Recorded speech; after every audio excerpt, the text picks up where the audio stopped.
What's up, guys? Welcome to Daily Dose of Reddit. This is your host, Zach, and today's subreddit is r/TalesFromTheCustomer. This story's called Free Magazines for Life. Almost. Years ago, in the 90s, when I lived downtown, there was a small grocery store, like literally 10 feet wide, sandwiched between two office towers, run by a cute little old Japanese couple. It was walking distance to my apartment, and the only place to get top-notch quality fresh fruits and vegetables without the hassle of going to a supermarket. He also had a magazine rack I would peruse for reading material in those boring pre-internet days. I would go daily, so I got friendly with Mr. Yi. His wife spoke little English, but would smile sweetly when she rang up your purchases. They were very hard working. The store was open from 7 a.m. to 11 p.m. every day. One late Friday night, I stopped by after work for some oranges. I love me a big navel orange. There was a group of 5 or 6 teenagers harassing Mrs. Yi. They were making fun of her, mimicking her, and trying to confuse her, saying they paid with a 50, didn't get proper change, taking gum and other small items from the area around the register. Mr. Yi was nowhere to be seen. I was bagging navels in the fruit aisle a ways away, but closely monitoring the situation when Mrs. Yi caught my gaze, and her eyes were pleading for help. I am 6'5", 250 pounds, ride a motorcycle, so I wear biker boots and a black leather jacket, and have been told I can be a very imposing figure. I approached the cash register area, picked the loudest of the bunch of kids, and got in his face, telling him to stop, that he needed to stop his behavior and apologize. His friends started to encircle me in a menacing manner. I was a little worried I had got in over my head. The guy, whose face I was in, got wide-eyed all of a sudden from something happening behind me. His posse also was visibly deflating. Everyone was staring behind me. I slowly turned to see Mr. Yi emerging from the back room, holding the biggest and shiniest chrome handgun I had ever seen, pointing it at our group. Now, in Canada, average citizens do not have the right to bear arms, and as such, the only gun I had ever seen at the time in real life was on the hip of a cop. I found out later it was called a Desert Eagle.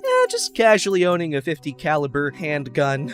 It was almost comically large, especially as Mr. Yi was diminutive in stature, so he kinda looked like Elmer Fudd with a huge cannon. It had everyone's undivided attention. He screamed, "Get out!" and everyone, myself included, turned to leave. I put my hand on lead douchebag's shoulder and told him to return the items he had taken first. Every member of the posse emptied their pockets of the gum and lighters and candy they'd helped themselves to, put them on the counter, politely apologized to Mrs. Yi, and then exited the store in an orderly fashion. I was following them when Mr. Yi called after me to come back. He had to put the gun down and proceeded to thank me profusely for helping and defending his wife. She was crying and shaking my hand over and over. All the while I was thinking, with that freaking artillery, you don't need my help. Mrs. Yi opened the register drawer and started pulling out all the cash, meaning to pay me a reward. I put my hands up for the second time that day and politely declined. He still wanted to reward me, so I came to a deal with him where I could take the magazines home free of charge and read them, then return them the next day to be put back on the shelf. I was careful not to damage them or lose any inserts. No dirty mags,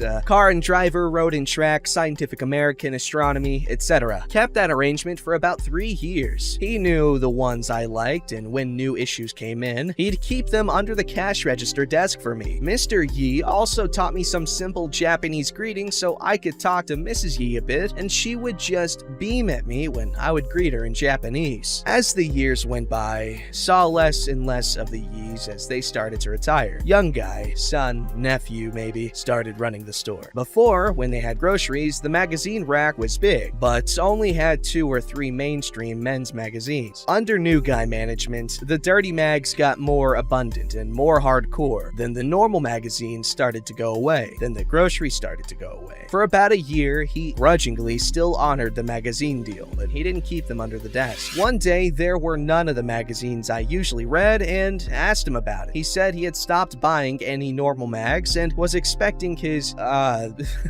picture of the adult variety offerings. Also, the deal I had with the Yis had expired. I wasn't offended. It had gone on longer than I thought it would. would, or deserved really. As the grocery quality declined, I stopped going as frequently. The last time I went, I was having a late night navel craving, and I saw the store had changed to just row upon row of magazine racks covered with hardcore and specialty magazines. You get it. In the very back grocery section was a small table with 3 moldy onions and a withered looking apple. Never went back, but drove by twice a day. Saw it on the news. Someone got knifed in it one day. New guy changed it to 24 hours, closed forever not long after that. That's actually really sad, because like, you see all these old TV shows and back when, I guess, I don't know, but when, you know, the big corporations and stuff started booming nationally, and you just get all these mom and pop shops closing down, and there's all these episodes of cartoons like, I remember in Hey Arnold. No, that was Dunkin' Donuts. But like, there's a sort of sentimentality when it comes to mom and pop shops, especially if they've been around for a while. So to read this story of, you know, this couple coming there and starting a business, and it's amazing, and you have all these cool experiences with the owners, and you get to see them all the time, slowly just turning into what it is now, which is closed. All right, this story's called Update! Went in to get a screen replaced, and now we're getting a new phone. So last time we read that without the update in the title, basically. Oh boy, so this has since been resolved, and it all ended up being okay. Holy cow, though. Last I wrote, we had just found out that my husband's old cell phone was toast, and the fix-it place was buying him a new one. If I remember correctly, the manager that had been guiding us through this whole second half of nonsense told me that she'd be out and getting the phone to us the next day, a Saturday. I had a strong feeling nothing was going to happen over the weekend, and I was right. No texts, calls, or even an excuse for the silence. Monday comes, and I text her asking if we'll be seeing the new phone soon. She gives me this long list as to why she couldn't do the whole phone thing over the weekend. I never said it to her, but at this point, I didn't care what was going on with her. I didn't care that she was overworked or needed a mental health day. Don't make promises then ghost me. Here we are at Monday though. She will try to get the phone that afternoon. So Tuesday happens. The phone didn't happen the day before, but today she'll get it. Finally at 5 p.m., she calls me and says she finally has the phone, and says that the transfer of data, what they saved, shouldn't take long and we can come get it whenever we're ready. She did offer to personally drop it off at our home several times. That just weirded me out real bad. I had wanted her to bring it to our local store so we didn't have to go into the city, but they haven't been exactly reliable, so my husband and I agreed to just go to the city store where she and the phone are. We get there and we're told she's finishing up the data transfer. At least 30 minutes went by before I started to get mad. That same manager finally came out and we met her for the first time. They were doing the data transfer and writing a receipt contract for this whole thing. What the heck? They had her writing a contract about how the business was at fault, and they bought a new phone, and that phone had a year warranty with the store they just bought it from. Just what? On top of that, she had no idea how this impacted the phone and its connection to the plan, because we still had the old SIM card, which they almost didn't give us and wouldn't put in the phone, thinking it would break the whole thing. It just sounded ridiculous to me. What should have been 20 minutes tops had now become an hour. After all was said and done, she tried to upsell products to my husband for the new phone. While she was offering the things at a good price, I found it to be a little tasteless. For those of you who gave me some great advice, it was, in fact, a new phone. We got the packaging and the numbers were all different. Best part, no one dared ask us to pay for anything. The last step was getting my husband's phone working, now that we finally had it back, and it seemed to not only have all the data, but also worked fine. Since we were on another family member's phone plan, it took some calls on my end, but I remote activated the old SIM card and it was back in full force. So for a total of 8.5 days, my husband had no phone. That all ended last week, and between that being overwhelmingly frustrating and some other life things, I kept forgetting to post an update. In the end, just know everything is okay, and we're never going back to that place ever again. Hey man, give them another chance. I'm kidding, you gave them like 85 chances, and they failed you. They boned you each time, so no, don't. Just freaking be cheating on your husband at that point. This story's called, There's No Way They Just Did That Because I Walked In, Right? Hi guys, long-time lurker, first-time poster. This is too crazy not to say anything about though, so here goes. So a few days ago, I walk into a small chain gas station in the Midwest, and I noticed that not a single employee is wearing a mask. This particular company has promised that their employees will be wearing masks, so I politely asked for a manager's phone number. The cashier at the time said they were unable to provide that information, which is understandable, privacy and all that. So instead, she calls the manager on the store phone and hands it over to me. I talk with the manager about my concern regarding the masks, and he says that he will talk to his employees the next morning when he comes in. Sweet, problem solved. Nope. I come in the following afternoon to grab a drink before I head to work, and once again, out of 5 employees there, 0 are wearing masks. I get my coffee and get back in the car to drive to work. On the way, I call the corporate number and make a complaint. The customer service rep says she will contact the district manager for that store, and I leave it at that, thinking maybe now the problem will be solved. Once again, nope. Today, 2 days following the previous call, I once again stopped to get gas and a drink on my way to work. And upon entering the store, lo and behold, no masks again. On top of that, they seem to be getting a shipment. So there are 7 or 8 employees scattered all over the store. But this time, something different happened. Remember the employee that called the manager for me the first night? She was there. And as soon as she laid eyes on me, she hurriedly leaves her register and goes around, quickly and quietly saying something to all the employees. By the time I've grabbed my soda and am back at the register, everyone has mysteriously found their masks. Wow! This tells me that the district manager probably did contact the store, and they are now on the lookout for me, knowing that I'm likely the one who called in the complaint. When they see me come in, they put their masks on. I thought that seemed absolutely insane, and I had to be imagining that was the reason for what had happened. But I called the complaint line again. This time, the customer service rep seemed to agree with me on both issues here. She sent an email to the district manager and assured me that they will be checking the cameras, and any employees that were not wearing a mask would receive a second write-up. Apparently, the ones from the first corporate call had already been written up, which would explain the urgency with which the employee went around warning everyone I was there. We'll see if anything changes. I know the story seems crazy, but maybe the fact that I live in a town of less than 1,000 lends a little credit to it. I'm still struggling to believe it myself. Stay safe. Yeah, come on, guys and gas station employees. You should wear masks because you deal with a lot of people. Unless you've got one of those shield things, because I know my uncle, his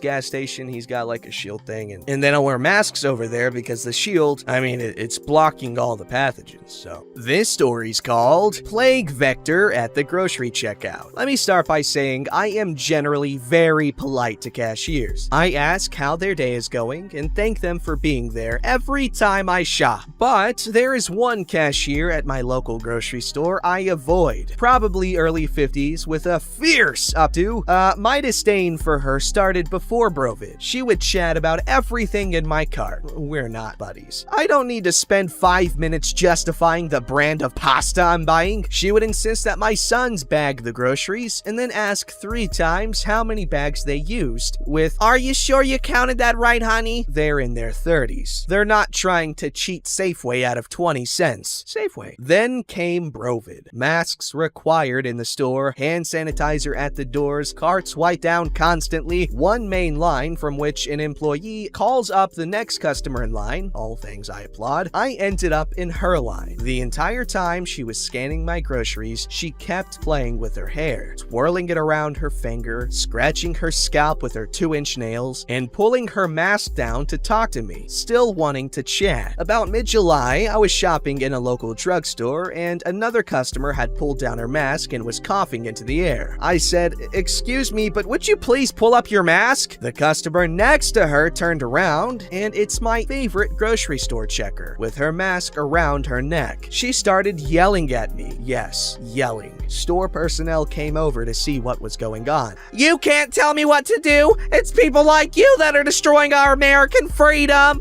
There's no law that says I have to wear a mask." I said, well, the county health department and governor say you do. More screeching about what a freedom-hating beambo I am. I stopped shopping and left. 2 weeks later, I'm back in the grocery store and getting funneled into her checkout. I see her and loudly say, "Nope, I do not want that checker touching my groceries." The traffic director takes me to another checkout, but asks me why, so I tell him. He asks if I will repeat this for a manager, and I do. I told him all of it. The hair twirling, the lack of a mask at another store, the screaming. I don't know if she still works there. I haven't ended up in her line or even seen her there. I don't care. Screeching plague rats don't get to touch my groceries. Ha! I love it.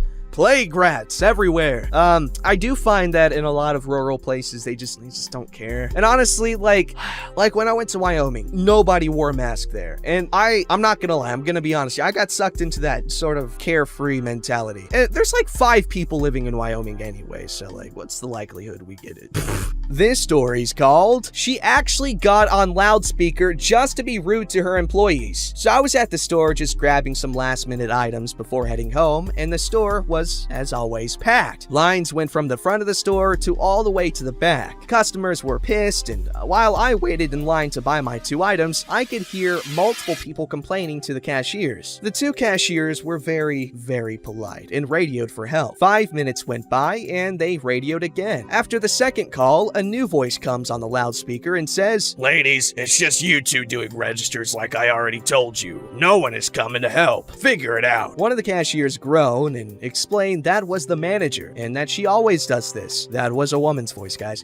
The manager was over in the next aisle, stocking an already full candy aisle. I've seen this manager hop on the register before when there were less people in line. I frequent this store, so I know she could have helped them. Instead, she chose to get out the loudspeaker and, in an "I told you so" voice, made fun of her staff for calling for help. I did call the customer service line to complain. Hopefully they do something, because I don't even work there and I could feel the hostility rolling off of that manager. I have never in my life complained to a corporate company, but I had to after witnessing that awful display of management. Get out of the freaking aisle and talk to your team in person, not over the loudspeaker for the whole store to hear that you refuse to help out. I agree. Helping your employees is important so that they feel valued and loved. All right, that was too soft. You gotta hate them and spit on them. Don't forget to like, subscribe, and hit that bell to never miss an episode.